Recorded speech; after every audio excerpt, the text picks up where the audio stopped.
ನಾನು ಕರ್ನಾಟಕ ಯುವ ಕಾಂಗ್ರೆಸ್ನ ಉಪಾಧ್ಯಕ್ಷನಾಗಿ ಇದುವರೆಗೂ 3 ವರ್ಷ ಕಂಪ್ಲೀಟ್ ಆಗಿತ್ತು.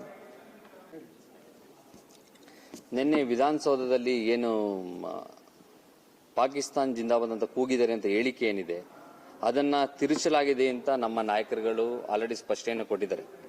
ನಾವು ಹೇಳೋದು ಕಾಂಗ್ರೆಸ್ ಒಬ್ಬ ನಾಯಕರುಗಳಾಗಿ ಅದು ಯಾರೇ ಮಾಡಿದ್ರು ಕೂಡ ತಪ್ಪೇನೆ. ಅದು ಬಿಜೆಪಿಯವ್ರು ಮಾಡಿದ್ರು ಕೂಡ ತಪ್ಪು, ಕಾಂಗ್ರೆಸ್ ಅವ್ರು ಮಾಡಿದ್ರು ಕೂಡ ತಪ್ಪು, ನಾರ್ಮಲ್ ಜನ ಕೂಡ ಮಾಡಿದ್ರು ಕೂಡ ತಪ್ಪೇನೆ. ಅದರಿಂದ ಅದನ್ನ ಕಾಂಗ್ರೆಸ್ ಪಕ್ಷ ಖಂಡಿಸುತ್ತೆ. ಜೊತೆಯಲ್ಲಿ ಏನಂತ ಹೇಳಿದ್ರೆ ವಿಧಾನಸೌಧದಲ್ಲಿ ಆ ವಿಚಾರವನ್ನ ಕೂಗಬೇಕಾದ್ರೆ ನಾಸೀರ್ ಖಾನ್ ಜಿಂದಾಬಾದ್, ನಾಸೀರ್ ಸಾಬ್ ಜಿಂದಾಬಾದ್ ಅನ್ನ ಹೇಳಿಕೆಯನ್ನು ಕೂಗಿದ್ದಾರೆ ಅಂತ ಸ್ಪಷ್ಟನೆ ಆಲ್ರೆಡಿ ಕೊಟ್ಟಿದ್ದಾರೆ.